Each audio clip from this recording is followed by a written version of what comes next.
आप बोलेंगे तो मैं क्वेश्चंस और बढ़ा दूंगा, लेकिन आप बोलेंगे कि सर कंफर्टेबल जोन में पढ़ा दो ना हमें, वो नहीं करूंगा। क्लियर है क्या सारे बच्चे? दो बात बोल रहा हूं, ध्यान से सुनिए। आप बोलेंगे sir number of questions increase कर दीजिए, वो मैं और कर दूंगा। अभी अगर तुम देखो सिर्फ ग्राउंड टू ग्राउंड प्रोजेक्टाइल में 20 सवाल लेकर के आया हूं, और क्लास में ऑलरेडी मैं तेरे को 10 15 35 सवाल तो सिर्फ ग्राउंड टू ग्राउंड की बात कर दी है मैंने।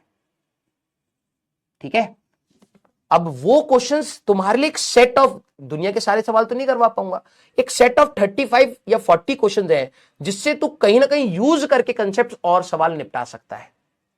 अब तेरे को ये समझ आनी चाहिए कि ये जो क्वेश्चंस थे और ये जो थ्योरी थी मिल करके अब मेरी थ्योरी बन रही है, यहां से मेरे को लर्निंग उठानी है और बाकी सवाल फोड़ने हैं।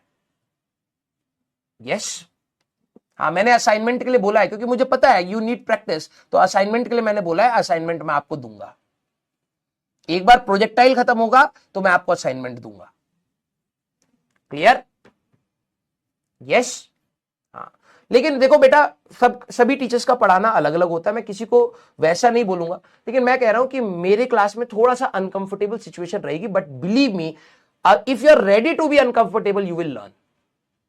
कंफर्ट जोन में कभी तुम फिजिक्स नहीं सीख पाओगे। आप में से कई सारे बच्चे होंगे सर आप ना कठिन क्यों करा रहे हो, अरे भाई कठिन नहीं, इसको रेलिवेंट कहते हैं। मैं बेवकूफ हूं क्या कि मैं अपना आधा घंटा उस चीज में लगाऊंगा जो आने ही नहीं वाली? बता भाई, मेरे को लिमिटेड टाइम में तेरा सिलेबस कंप्लीट कराना है, तो क्या मैं बेवकूफ हूंगा कि मैं एक ऐसी चीज पढ़ाऊं जिससे तेरा कुछ फायदा नहीं, मेरा कुछ फायदा नहीं, बाद में जाकर के मेरे पे लोड आए कि भाई आप सिलेबस टाइम पर क्यों नहीं कंप्लीट कर पा रहे? तेरे को समय लगे चीजों को पकड़ने में, एक ही सवाल को मैं कहूं 2 बार 3 बार रिपीट करूं, वो वाले समय की वजह से डिले में समझ सकता हूं, लेकिन मैं इररेलेवेंट चीज पढ़ा करके अपना समय खराब नहीं करना चाहूंगा, मैं इतना बेवकूफ नहीं हूं। समझ रहा है? तो जो भी चीज इस बोर्ड पर आएगी that is very relevant for you.